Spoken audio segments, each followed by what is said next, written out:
from the death of Varlo arises a brand new brand. John Julio teased them for months, and they're finally here.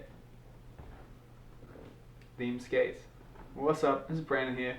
Today we're going to be reviewing Themskates. So, Themskates, they come in two colours. We got black and ivory. I got the ivory ones. They're available in 3 different sizes. They come in small, medium and large. This is what they mean here. Everything on the skate is removable and changeable. So you can swap out like this white cuff for a black cuff, white sole for a black sole, etc. And they're sick. Now I came from skating a razor shift. So think of this review as being in the perspective of someone coming from razors to a new company. To compare the two skates, the biggest difference between both of them will be the grooves. The grooves on a razor are quite round and quite large and safe. And the grooves on the Themskates, it's just like a little notch. And this was one of the biggest things I was worried about, was that I wouldn't be able to do any groove tricks anymore because the groove is very different. But I've had no trouble at all, and these grooves have been great. They're locking super nice, especially on backslides. Much better than razors do, which is interesting. When I was skating the razor shifts, I was skating the anti-rocker setup, and I've changed to now a flat setup. And I learned how to skate flat within like 2 hours. And at the moment I feel like I got all my tricks back. So this got to say something about how good this groove is.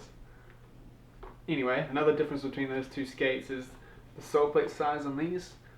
It's about the same width at the toe, but it's a lot thinner at the heel, which makes top sides and like back rails very different to the shifts. Smaller sole plates, everyone thinks is harder, but I'm having no trouble. I find it almost feels better, especially on the back rails. I think the smaller sole plate actually helps quite a lot. Makes you lock in a lot better. And of course, the razor shifts, their biggest feature was that you could swap out the frames to like a big wheel frame very easily. And I've found that these skates are pretty similar to the Razor Shift 2, because the Razor Shift 2, they say you need the bolts that they come with. So on these, the frames are actually attached to just the sole plate. So all you have to do is undo these. It's a lot of bolts, a lot more than the Shift. There's 8 bolts. Some of them are kind of hidden too behind the frame, but you can get to them if you have a ball end Allen key. And if you undo all the sole plate bolts, you can take the whole sole plate off and have a already set up another sole plate with a big wheel frame on, screw it straight on there, and it's just like a shift. It can be changed over much quicker than taking out all the wheels on a big wheel setup to change the frames. So I'm pretty hyped about that. It's a little feature that wasn't even talked about for these skates. I'm skating these for like a week now.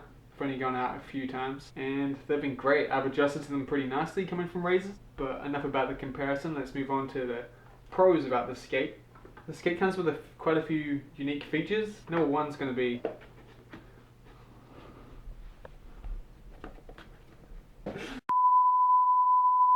so the eyelid design on these skates is very unique. It's taken from an old skate mold that people associate with being crap. I think it was the Sabotage skate. Apparently it was found in a lot of like sports shops, and it was like a knockoff aggressive skate. It was like terrible. I'd never seen it myself, and I never skated it, so I don't know what it's like. So I don't have that stigma with seeing this design, but the design itself is actually very functional, because with the lack of plastic, you actually allow the eyelids to move a lot more, and that way when you tighten the laces, they actually tighten a lot more than when it's just a solid piece of plastic, and that makes the skate feel a lot more responsive and a lot more on your foot. But yeah, that's the first feature about the skates. The second feature has got to be the liner. Now it has this hood. As far as I know, I haven't seen any other skate with this similar liner design. Not only does it look cool because it's unique, it actually is very functional as well, because it connects the liner to your cuff, making the liner not move around inside the skate. So it's very solid, almost like a carbon, how it doesn't have a liner. It feels very good. Another, what I'd say, feature for this skate would be, I came from the razors, right, and they have 2 different size bolts between frames and sole plate, and this is really annoying. Oh.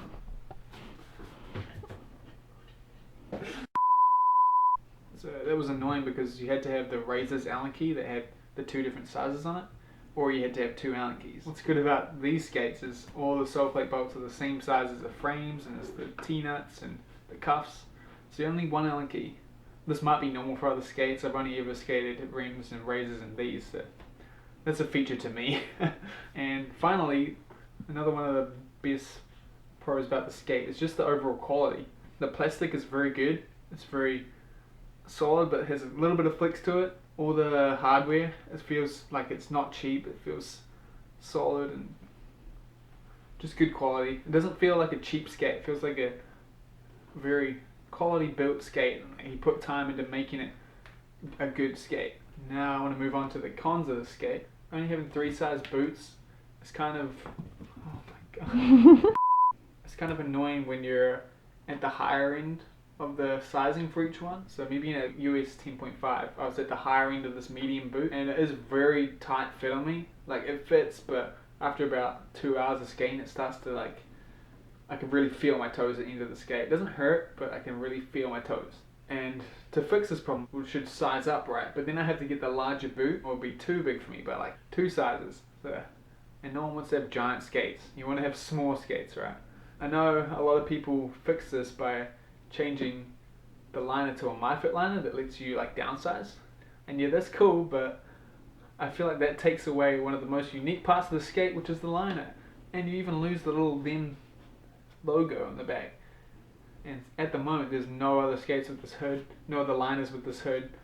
So once you take that away, to me it just starts to look more like a generic skate. It takes away its personality, and I don't like that. So maybe in the future they'll come out with like a MyFit Them skate liner. That'd be sick. Or even Them.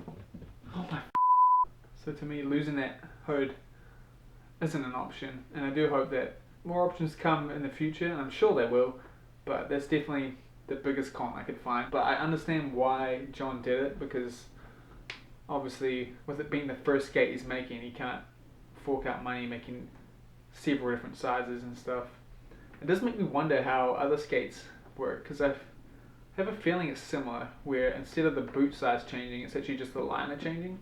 But anyway, the only other con I could say about the skate though is I did have trouble with the thread for each sole. So how I said you could change the whole sole plate out like a shift, you could have trouble with the thread on the inside spinning instead of tightening the screw in. So you're just spinning it and it does nothing.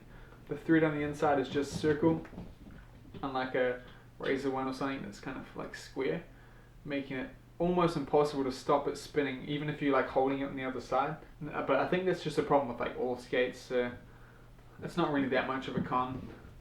Other than that, the only other bad thing I've heard is that these laces aren't very strong, but I've had no problems yet, so, and they tighten up very well, and I use the top eyelet. I feel like a lot of people don't. So overall, my opinion on these skates is definitely a lot more pros than cons. It's actually really hard to find a con about them other than the sizing thing. They are a great skate, they feel amazing, they look amazing.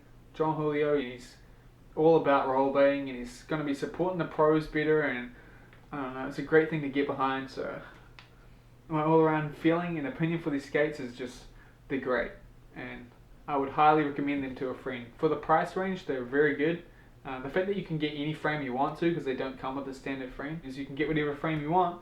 And what I did was I picked up the Crate Originals CRS suspension frame, where each wheel is got a suspension system. A review for that will be coming soon, so stay tuned. I can't really make any comments on how long they last and the wear and tear, because I haven't skated them very long. But stay tuned, there'll be a follow-up review in like a month or two. But yeah, overall, highly recommend these skates. They're amazing. You should definitely grab a pair. I'll link them in the description. That's going to be it for this review. If you want to see me skate them, check out this video. I don't know which corner I still haven't learned. This was my first day skating them. It was a lot of fun.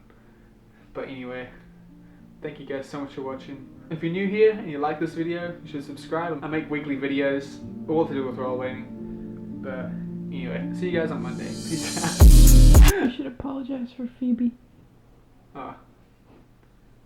Phoebe should apologize. Sorry, Phoebe the kitten ruined this video. See you on Monday.